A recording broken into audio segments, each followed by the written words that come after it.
Hello dear students, कैसे हैं आप सब। स्वागत है आपका आपके अपने चैनल पर अकाउंटिंग अड्डा पर।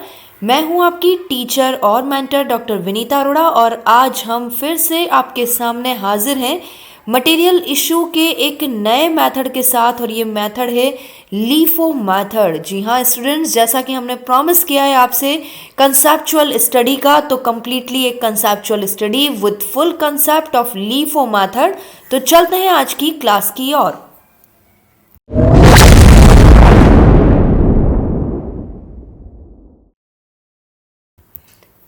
सो स्टूडेंट, सबसे पहले यदि मैं देखूं कि लीफो मेथड होता क्या है, तो ये मेथड है last in first out method. यानी जो मटेरियल स्टोर में सबसे बाद में रिसीव हुआ है, सबसे लास्ट में रिसीव हुआ है, वो सबसे पहले इशू किया जाएगा। यानी जो लेटेस्ट परचेज है उस परचेज को सबसे पहले इशू कर दिया जाएगा।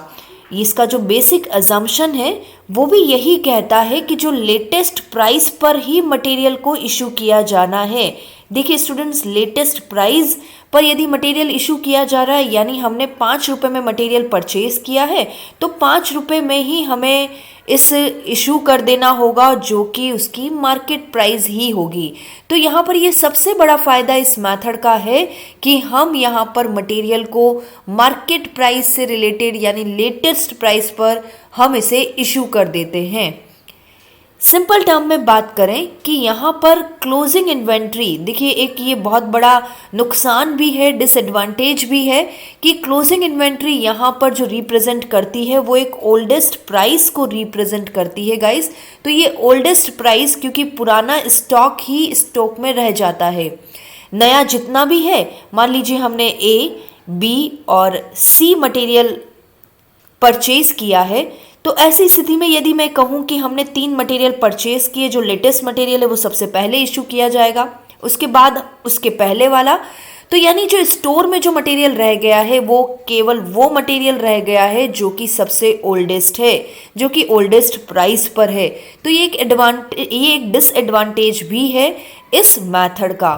फिलहाल आगे बढ़ते हैं। तो चलिए अब बात करते हैं कि लीफो मेथड को कब यूज़ किया जाना चाहिए। देखिए ये वो क्वेश्चन है जो कि मोस्टली आस्क क्वेश्चन है एग्जामिनेशन में, और इसका आंसर आपको किस तरह से और किस पॉइंट्स के अकॉर्डिंग देना है ये मैं आपसे बात करूंगी। लेकिन उससे पहले लीफो मेथड को मैं अपने सिंपल से कंसेप्ट में आपको समझाना चाहूँ तो लीफो मेथड में ये एक पाइप है जिसे एक तरफ से क्लोज कर दिया गया है। तो यानी इसका एक सिरा खुला हुआ नहीं है, केवल एक सिरा ही खुला है। अब मैं यहाँ पर इंसर्ट करती हूँ सबसे पहले रेड बॉल, फिर ब्लैक बॉल और फिर ग्रीन बॉल। लीफो मेथड ये कहता है कि जो सबसे बाद में परचेज किया गया है वो सबसे पहले इशू होगा। तो गाइज, जब हमारे इस पाइप का इधर का पोर्शन पैक्ड है और इन तीनों ही बॉल को मुझे बाहर निकालना है, तो सबसे पहले मेरे पास ग्रीन बॉल आएगी, उसके बाद ब्लैक बॉल और उसके बाद रेड बॉल आएगी। तो कुछ यही कंसेप्ट आप लीफो मेथड में भी रखिए। पाइप का ये सिरा बंद कर दीजिए और इस तरह से स्टोर में हमारे पास जो सबसे लास्ट में मटेरियल आया है उसे ही आप सबसे पहले इशू करेंगे। तो देखिए, जब प्राइजेज राइजिंग होती है यानी बढ़ती हुई प्राइजेज होती है, तो ऐसी स्थिति में लीफो मेथड में क्या इम्पैक्ट होगा, क्लोजिंग स्टॉक डिक्रीज्ड वैल्यू पर होगा। देखिए, हम यदि बात करते हैं, मेरे पास 3 तरह के मटेरियल मैंने परचेज किए हैं, A B C. A purchase किया है 10 kilogram at the rate of 2 rupees, then 5 kilogram at the rate of ₹3, then again 20 kilograms at the rate of ₹5। देखिए, जब बढ़ती हुई प्राइजेज हैं तो ऐसी कंडीशन में क्लोजिंग स्टॉक की वैल्यू डिक्रीज्ड होगी। यहाँ पर किस तरह से, क्योंकि हमें यदि मटेरियल इशू करना है तो पहले 5 रुपये वाला, उसके बाद 3 रुपये वाला, तो अब जो हमारे पास क्लोजिंग स्टॉक बचा है इसकी वैल्यू 2 रुपये ही है। जबकि हमने जो लेटेस्ट मटेरियल परचेज किया है वो 5 रुपए का। तो गाइस क्लोजिंग स्टॉक की वैल्यू डिक्रीज होगी तो ये लेस प्रॉफिट को शो करेगा, क्योंकि जब भी हम ट्रेडिंग अकाउंट और प्रॉफिट एंड लॉस बनाते हैं तो हम क्लोजिंग स्टॉक को क्रेडिट साइड में जब बताते हैं तो क्रेडिट साइड में वैल्यू यदि डिक्रीज्ड है तो हमारा प्रॉफिट भी डिक्रीज्ड ही रहने वाला है। तो गाइज ये ध्यान रखिएगा कि यदि क्लोजिंग स्टॉक कम वैल्यू पर है तो प्रॉफिट भी कम होगा, और जब प्रॉफिट ही कम है तो टैक्स लाइबिलिटी भी कम होगी। यहां मैं आपको बता दूं, हमने फीफो मेथड में जब राइजिंग प्राइसेस की बात की थी तो यहां पर भी प्लस प्लस और प्लस था, यानी जब फीफो मेथड है तो राइजिंग प्राइसेस में क्लोजिंग स्टॉक की वैल्यू भी इंक्रीज्ड होती है, प्रॉफिट भी इंक्रीज्ड होता है और टैक्स लाइबिलिटी भी इंक्रीज्ड होती है। लेकिन लीफो मेथड में ये एक रिवर्स इंपैक्ट दे रहा है। सेम इसी तरह से यदि घटते हुए प्राइजेस हों तो आप इस कंसेप्ट को ध्यान में रखिए। हमारे पास मान लीजिए ए 5 रुपए में आया हो, बी का मटेरियल 3 रुपए में और सी का मटेरियल 2 रुपए में आया हो, तो ऐसी कंडीशन में लीफो मेथड हम यूज करते हैं तो पहले 2 रुपए का और 3 रुपए का मटेरियल इशू कर दिया जाएगा और हमारे क्लोजिंग स्टॉक में हाई वैल्यू का मटेरियल होगा। यानी जब प्राइजेस गिरती हुई हो तो ऐसी कंडीशन में हमारी क्लोजिंग स्टॉक की वैल्यू हाई रहेगी, प्रॉफिट भी हाई रहेंगे और टैक्स लाइबिलिटी भी हाई रहेगी। सो गाइज अब यदि हम देखें कि हमें कब लीफो मेथड को यूज में लेना चाहिए, तो 3 पॉइंट्स में मैं अपने कंसेप्ट को यहां आपको रखती हूं, जिसे आपके आंसर के रूप में भी लिखा जा सकता है। जब यदि हम या कंपनी प्रॉफिट का प्रेफरेंस देती है तो हायर प्रॉफिट्स कब होंगे, जबकि फॉलिंग प्राइजेस होंगी। यानी प्राइजेस यदि गिरती हुई हैं और कंपनी प्रॉफिट को वैल्यू दे रही है तो ऐसी कंडीशन में लीफो मेथड को यूज में लेना चाहिए। लेकिन कंपनी का प्रेफरेंस टैक्स लाइबिलिटी है तो ऐसी कंडीशन में स्टूडेंट्स हमें टैक्स लाइबिलिटी जहां कम होती है वही हम प्रेफरेंस में रखते हैं। तो जब प्राइजेस हाइक कर रही हो, जब प्राइजेस बढ़ती हुई हो, तो ऐसी कंडीशन में हमें यहां पर लीफो मेथड का उपयोग करना चाहिए। और एक तीसरी कंडीशन की बात करूं, यानी जब हम स्टॉक के वैल्यूएशन की बात करते हैं, यानी इन्वेंट्री वैल्यूएशन की बात करते हैं, तो हमारा अकाउंटिंग स्टैंडर्ड ये कहता है कि स्टॉक का वैल्यूएशन मार्केट प्राइस या कॉस्ट प्राइस दोनों में से जो कम पर होता है उस पर करना चाहिए।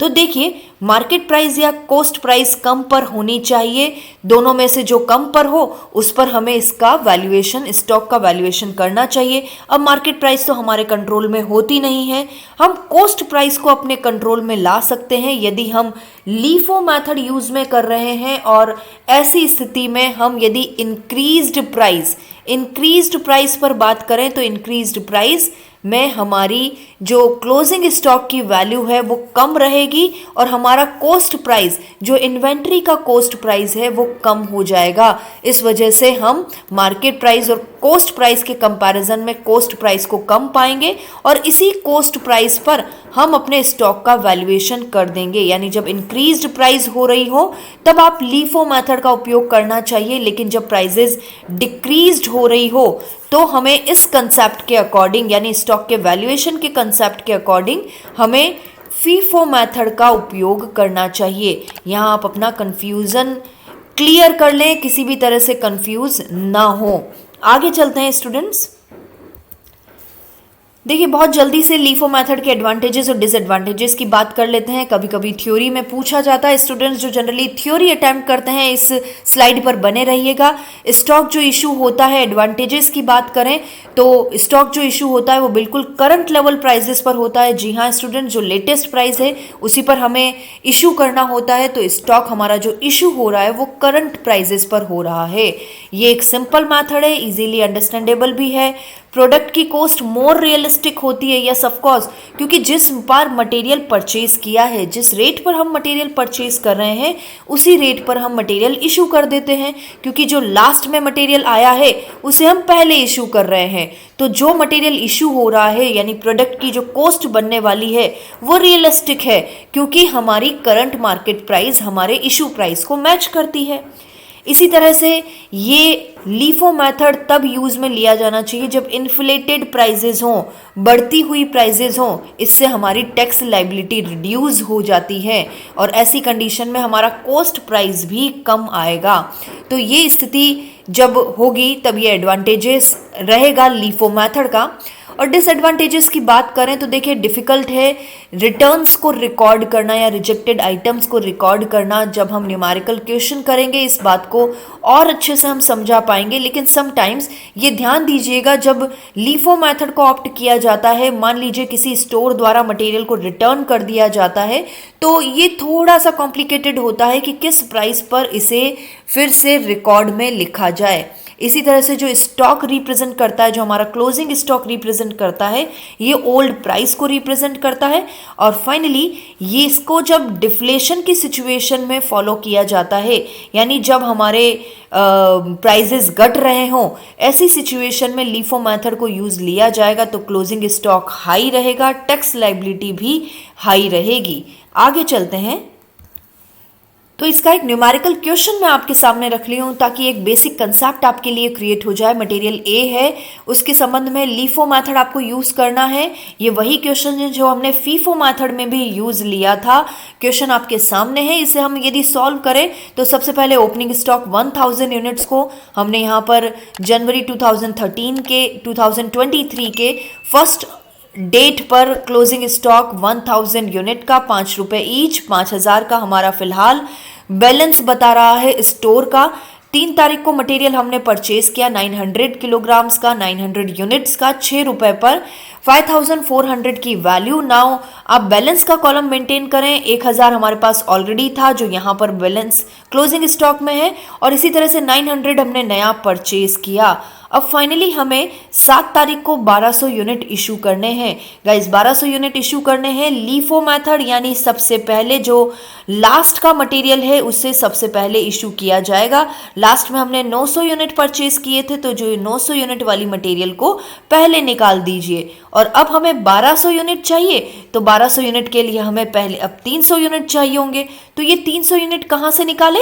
हमने अपने पुराने स्टॉक से, यानी 1000 यूनिट वाले स्टोर से मैंने 300 यूनिट निकाल लिए और इस तरह से मटेरियल को 6 और 5 रेस्पेक्टिवली इशू कर दिया।